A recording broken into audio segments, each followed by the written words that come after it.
Hello po, ako po pala si Abigail Basilda Tablante. Humihingi po ako ng tulong sa kadahilanan nagkaroon po ako ng bato sa abdo po at saka thyroid.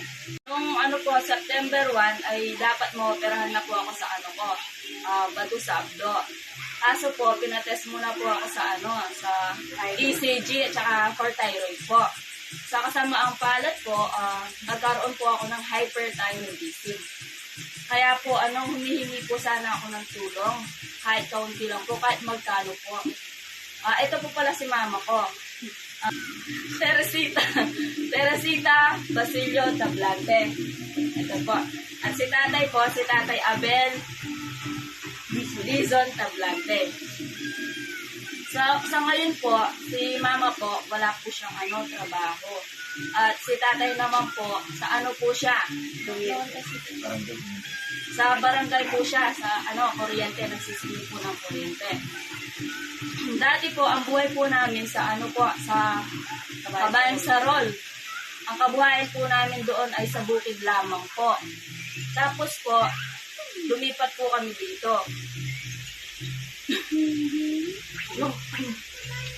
Nung po napansin po ni mama na mahirap po ang buhay dito. Tapos po, lumipat po kami dito sa Mabalacat. Kaso po, mahirap po yung buhay dito. Kaya namasukan po si mama sa Korean Sisi. Damo?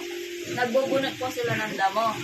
Tapos po, napunta po siya sa walking street. Nagbenta po siya ng doon, mga mani, bulaklak, po. Kaso hindi pa rin po sapat yung kinikita po ni nanay. Kaya ayun po, si mama po, namasukan po sa walking street po, doon po. Kung pumasok po siya bilang hostess po sa Balimago.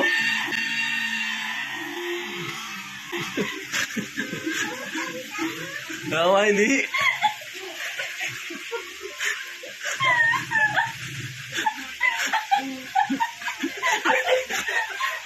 Naging dancer po siya sa Balimago. Kaso,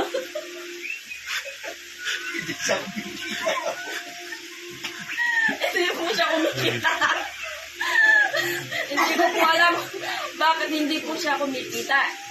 Ayun po, tinulungan po siya ni tatay. Nagbenta po ng bato si tatay.